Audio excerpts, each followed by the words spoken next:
তাহলে তো আমাকে দোষী করেই দিয়েছেন, বলেই দিয়েছেন যে সব দোষ আমার। আর এখন তো আবার মাও বলে দিল, তাই না মা?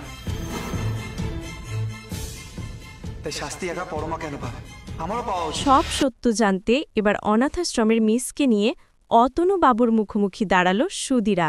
হ্যাঁ বন্ধুরা, অনুরাগীর ছোঁয়া ধারাবাহিকের আগামী পর্বে আমরা ঠিক এমনটাই দেখতে চলেছি। অনুরাগীর ছোঁয়া ধারাবাহিকে দেখা যায় নিজের মেয়েকে চিনতে না পারলেও আপন করে নেয় রূপা। যখন সুধীরা আর আদিত্য ঝগড়া পড়তে থাকে তখন রূপাকে জড়িয়ে ধরে সুধীরাকে। এদিকে সুধীরাও রূপার মধ্যে নিজের মায়ের আদর স্নেহ খুঁজে পায়। রূপা ভাবতে থাকে, কে তুমি জানি না, তবে তোমার মধ্যে এক অজস্র মায়া রয়েছে। এদিকে আদিত্য ভাবতে থাকে সুধীরার দিকে তাকিয়ে, এক মুহূর্তে মানুষের জীবন কিভাবে পাল্টে যেতে পারে, তাই না? যে বাবার জন্য এত লড়াই, এত প্রতীক্ষা, তবে আজ সে তার নিজের বাবা না। সুধীরার ভেতরটা বোধ হয় একদম ভেঙে যাচ্ছে। সুধীরার দিকে তাকিয়ে আদিত্য যে কিছু ভাবছে সেটা রূপা বুঝতে পারে। রূপা আদিত্যের কাছে গিয়ে বলে ওঠে, বাবা, তুই কিছু করবি না? আমার মায়ের তো খুব কষ্ট হচ্ছে।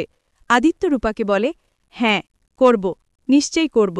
এই বলে আদিত্য বাড়ি থেকে বেরিয়ে যায়। আদিত্য বুঝতে পারে একমাত্র অনাথাশ্রমে গেলেই সে সম্পূর্ণ রহস্য উদ্ঘাটন করতে পারবে। আদিত্য পুলিশের ইউনিফর্ম পরেই সে অনাথাশ্রমে চলে যায় আর মিসের কাছে গিয়ে জানতে চায়। আদিত্য অনাথাশ্রমের ওই মিসকে জিজ্ঞাসা করে এত বছর আগে কি হয়েছিল আসলে, আর সুধীরার সঙ্গে থাকা আরেকটি মেয়েই বা কোথায়, তাকে কে অ্যাডপ্ট করেছে। মিস আদিত্যকে সবটাই খুলে বলে আর সেই ২০ বছর আগের ফাইলগুলো আদিত্যের হাতে তুলে দেয়। তবে ফাইলে অতনুবাবুর সিগনেচার দেখে অবাক হয়ে যায় আদিত্য। ভাবতে থাকে, এই অতনুবাবু পরমার বাবা অতনুবাবু? তবে এখানে তো মেয়েটির নাম লেখা রয়েছে সুরূপা। মিস আদিত্যকে জিজ্ঞাসা করে, এই লোকটি দেখতে একটু মোটাসোটা গোলগাল? মিস বলে, হ্যাঁ। আদিত্য তখন তার ফোন থেকে অতনুবাবুর ছবি বের করে মিসকে দেখায়। মিস আদিত্যকে বলে, হ্যাঁ এই লোকটিই তো অনেকটি বাচ্চাকে অ্যাডপ্ট করেছিল। আপনি কি ওনাকে চেনেন? আদিত্য আর কোনো কথা বলে না, সে আসল সত্যিটা জানতে পেরে গেছে। আদিত্য সুধীরাকে ফোন করে আর বলে, সুধীরা, আপনি এক্ষুনি অনাথাশ্রমে চলে আসুন। সুধীরা বুঝতে পারে নিশ্চয়ই আদিত্য কোনো ক্লু পেয়েছে। এটা বুঝতে পেরেই সে অনাথাশ্রমে চলে যায়।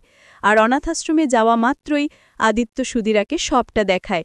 সুধীরা তার হারানো বোনকে খুঁজে পেয়ে অবাক হয়ে যায়। তার মানে পরমাই আমার আপন যমজ বোন? তাহলে তখন কেন পরমার বাবা কিছু বলল না? না, সমস্ত কিছুর রহস্য আমাকে উদ্ঘাটন করতেই হবে। ওই অতনুবাবুর মুখোমুখি আমাকে হতেই হবে। এটা ভেবেই সুধীরা মিসের কাছে গিয়ে বলে ওঠে, মিস, প্লিজ আপনি আমার সঙ্গে চলুন।